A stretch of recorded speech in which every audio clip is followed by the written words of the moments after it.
আজকে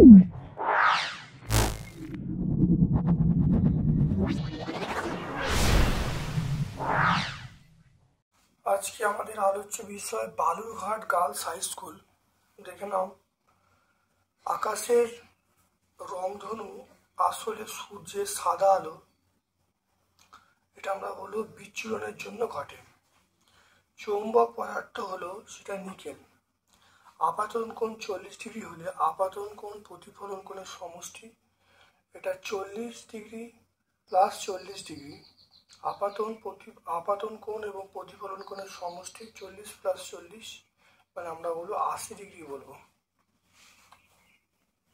কলিশনের সংকেত COH হল 2।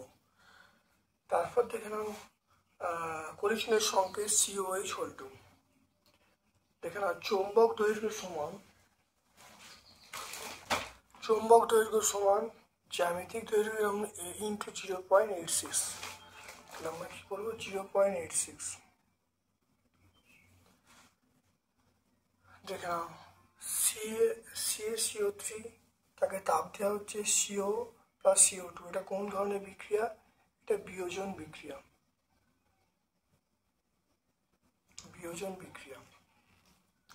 সুচিত্র ক্যামেরায় বস্তুর প্রতিকৃতি গঠিত। এটা সত্য, এটা আমরা ঠিক বলবো। আলোর প্রতিফলন কাকে বলে? সাদা আলোর বিচ্ছুরণের প্রান্তিক পণ্যগুলো কি কি? দেখো, আয়নাতে পড়ে আলো ফিরে আসাকে আলোর প্রতিফলন বলে।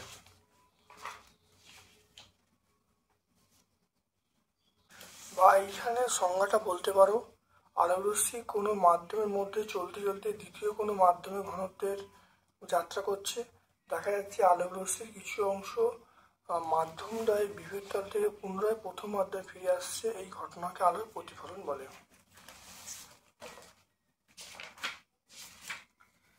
তারপর দেখো, আলোর বিচ্ছুরণের প্রান্তিক বর্ণগুলো কি কি? দেখো, বেগুনি এবং লাল, দেখতে পাচ্ছ, বেগুনি এবং লাল।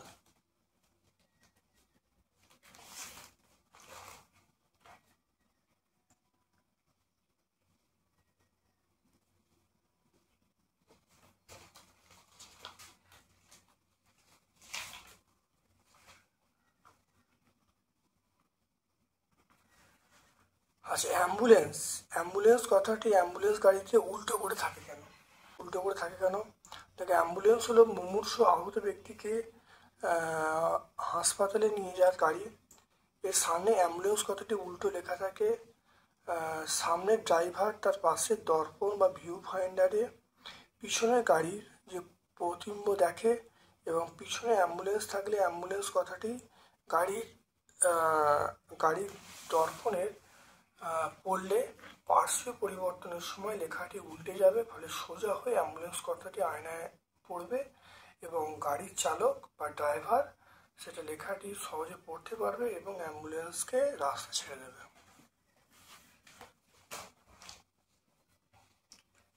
তারপর দেখো, চুম্বকের দুটো ধর্ম লিখতে বলছে। দেখো, চুম্বকের বিভিন্ন ধর্ম: চুম্বকের আকর্ষণ ধর্ম, চুম্বকের দিকদর্শী ধর্ম, আবেশী ধর্ম। এগুলো বললেই হয়ে যাবে। পেজ নাম্বার 45 আমরা পেয়ে যাব, টেক্সট বই 45। উদাসীন অঞ্চল কাকে বলে?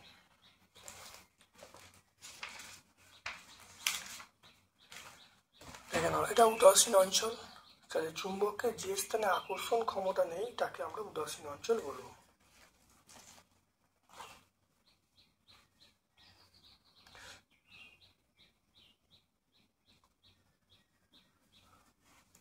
দেখো, সমতা বিধান করতে বলছে। দেখে নাও সমতা বিধান। এটা 2 দেবো, এটা 2, এখানটা 2 দেবো, এটা সমান চিহ্ন দিয়ে দেবো, আর এখানটা 4 দেবো। তাহলে 2, 2, এখানে 4 দিয়ে দেবো।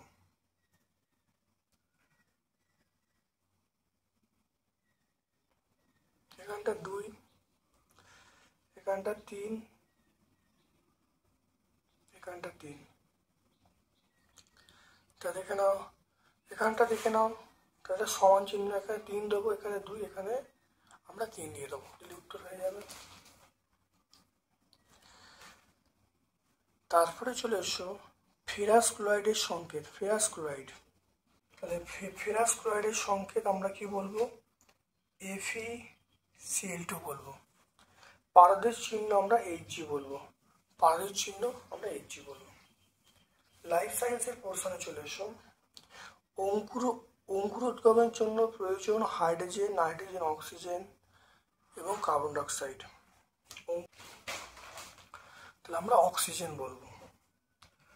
অশ্বত্থ পাতা, অশ্বত্থ পাতা হলো, অশ্বত্থ পাতা দেখো একক পত্র, দেখেন অশ্বত্থ পাতা একক পত্র। অশ্বত্থ পাতা হলো সরল একক পত্র।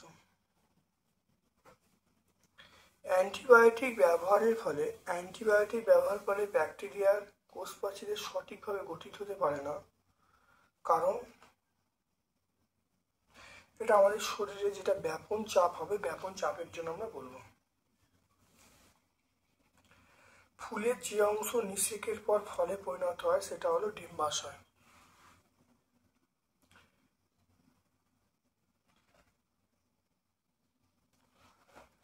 তারপর দেখো কচুরিপানা।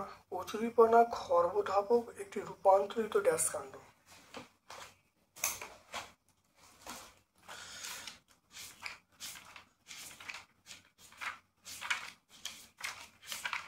কচুরিপানা দেখো কচুরিপানা খর্বধাবক রূপান্তরিত অর্ধবায়বীয় কাণ্ড।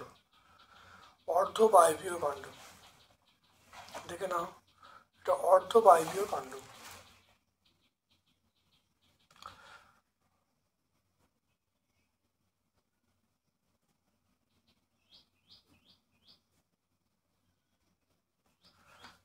এটি কৃত্রিম অর্ধবৃত্ত পর্দার নাম। অর্ধবৃত্ত পর্দা যদি প্রাকৃতিক বলি তাহলে কোষ পর্দা বলবো। কৃত্রিম অর্ধবৃত্ত পর্দা আমরা কি বলবো? দেখে নাও, সেলুলোজ অ্যাসিটেট দিয়ে তৈরি পর্দা। সেলুলোজ অ্যাসিটেট দিয়ে তৈরি পর্দা আমরা বলবো সেলুলোজ অ্যাসিটেট দ্বারা পর্দা।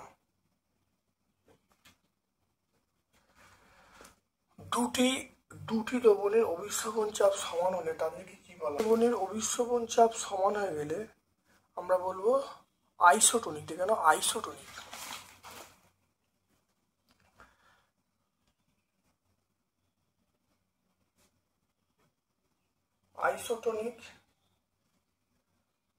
আইসোটোনিক বলে।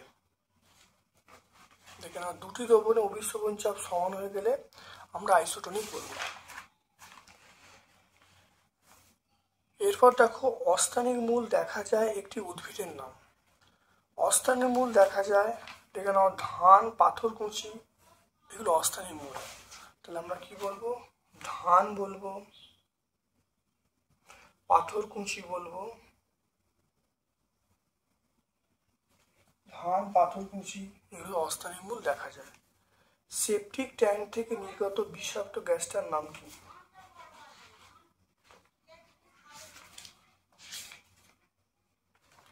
সেপটিক ট্যাঙ্ক থেকে নির্গত বিষাক্ত গ্যাস, দেখো সেপটিক ট্যাঙ্ক থেকে নির্গত বিষাক্ত gas H2S, hydrogen sulphide. Scutellum কি? দেখো এরপরে স্কুটেলাম কি? দেখো না, স্কুটেলাম ভুট্টা বীজের বীজপত্র অনেকটা বর্মের মতো দেখতে, কি আমরা স্কুটেলাম বলবো।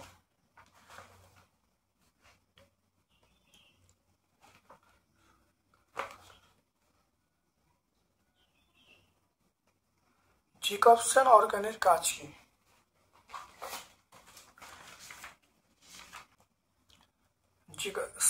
সাপে দেখো বিভিন্ন প্রাণীর দেহে নানা রকম উদ্বায়ী যৌগ থাকে। সাপের জিভে সেই সকল যৌগ আটকে যায়, তারপরে সাপ জিভটা ঠেকিয়ে ওপরের তালুতে ঠেকায়। এটি বিশেষ অর্গান, তার নাম জ্যাকবসন অর্গান। সাপ যখন জিভটা সেখানে ঠেকায় তখন সেই সব গন্ধের অণুগুলো মস্তিষ্কে অনুভূতি সৃষ্টি হয় এবং সাপ চারপাশে পরিবেশ সম্পর্কে ধারণা করতে পারে। তাহলে জেকবসন অর্গানের কাজ হলো চারপাশের পরিবেশ সম্পর্কে ধারণা অর্জন করা। টেক্সট বই আমরা 213 পাবো। তারপর দেখো, একটি প্রধান মূলের ছবি আঁকতে বলছে। এখানে চিহ্নিত করতে বলছে মূলত্র, বর্ধনশীল অঞ্চল, মূল্যম অঞ্চল, স্থায়ী অঞ্চল। প্রধান মূলের চিত্র ছবিটা আঁকবে। দেখো, স্থায়ী অঞ্চল, মূল্যম অঞ্চল, বর্ধনশীল অঞ্চল, মূলত্র অঞ্চল। এটা আমরা 262 পেয়ে যাব।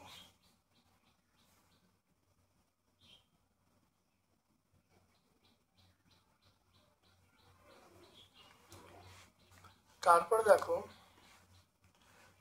সমুদ্রের জলে একটি অস্থিযুক্ত মাছকে পুকুরের জলে রাখলে কি পরিবর্তন ঘটবে? তাহলে কি ঘটবে? দেখো, সমুদ্র জলের মাছকে পুকুরের জলে রাখলে কি ঘটবে? একটি মিষ্টি জলের মাছকে সমুদ্র জলে রাখলে বা সমুদ্র জলের মাছকে মিষ্টি জলে রাখলে কি ঘটবে? দেখে নাও, সামুদ্রিক মাছের দেহে কলারস সমুদ্র জলের সমসারক, কিন্তু মিষ্টি জলে সাপেক্ষে অতিসারক। অর্থাৎ মাছটি যদি মিষ্টি জলের মধ্যে রাখা হয় তাহলে অন্তঃবিশ্ববন প্রক্রিয়ায়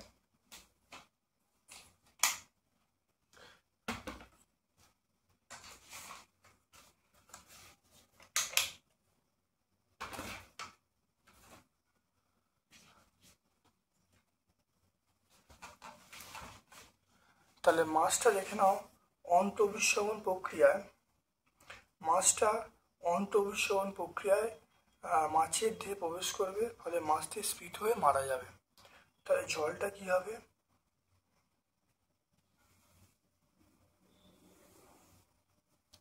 দেখে নাও, তাহলে জলটা অন্তঃবিশ্ববন প্রক্রিয়া, মিষ্টি জল অন্তঃবিশ্ববন প্রক্রিয়া মাছের দেহে প্রবেশ করবে, মাছটি স্ফীত হয়ে যাবে, স্ফীত হয়ে গিয়ে অবশ্যই মারা যাবে।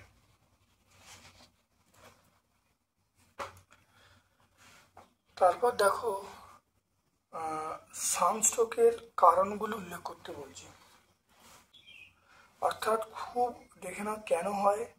খুব গরম লেগে থাকলে, অনেকক্ষণ জল না খেলে, খুব ঘামলে, মানে প্রথম কথা প্রচণ্ড গরম লাগলে, অনেকক্ষণ জল খেয়ে না থাকলে এবং খুব ঘাম হলে সানস্ট্রোক হতে পারে। তখন কি করতে হবে? তখন অসুস্থ ব্যক্তি শুইয়ে দিয়ে জামা কাপড় আলগা করে দিতে হবে, এরপরে ঠান্ডা জল দিয়ে গা হাত ধুয়ে দিতে হবে। টেক্সট বই 224 পেজ আমরা পাবো।